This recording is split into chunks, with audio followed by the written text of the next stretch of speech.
Bonjour à tous. Aujourd'hui, lorsque nous fautons, que les méchants abandonnent sa voie et l'homme d'iniquité ses pensées, qu'il retourne à l'Éternel qui aura pitié de lui, à notre Dieu qui ne se lasse pas de pardonner. Ésaïe 55 au verset 7. Bien qu'un voile recouvre l'avenir, il vous a été donné de connaître la miséricorde du Seigneur dans le passé. Ne vous laissez pas décourager par les difficultés, par les épreuves. Vous avez passé par des épreuves et vous passerez encore par d'autres épreuves. Vous avez passé par des expériences pas entièrement agréables et ces expériences se renouvelleront peut-être. Des tentations vous ont assaillis et des tentations vous assailliront encore.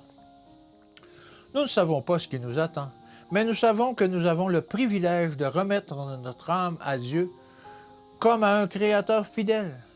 Remercions Dieu parce que dans les épreuves, nous avons un refuge. Souvenons-nous que le Christ est un secours qui ne manque jamais dans la détresse.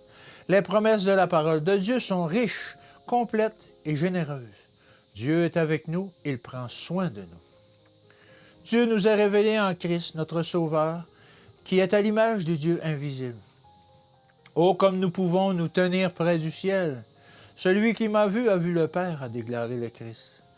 Ne laissons pas les préoccupations de ce monde absorber nos énergies, que rien n'occupe la place qui devait être remplie par Dieu. Il nous faut des périodes de repos, de moments mis à part pour la méditation, la prière, le renouvellement spirituel. Le Christ allait faisant du bien, guérissant toutes sortes de maladies et pardonnant des péchés, réconfortant les endeuillés, bannissant le chagrin par sa présence. Soyons ses représentants en faisant preuve de compassion et de la bonté de Dieu lui-même. Recherchons le Seigneur. N'oubliez jamais que vous êtes les petits-enfants de Dieu. Refusez de vous inquiéter de ce que vous ne pouvez empêcher. Si vous fautez, allez au Seigneur compatissant et demandez son pardon. Dites-lui que vous voulez faire sa volonté. Soyez honnête envers lui. Souvenez-vous qu'il s'intéresse à vous et qu'il est d'un secours qui ne manque jamais dans la détresse. Ses compassions s'étendent sur toutes ses œuvres.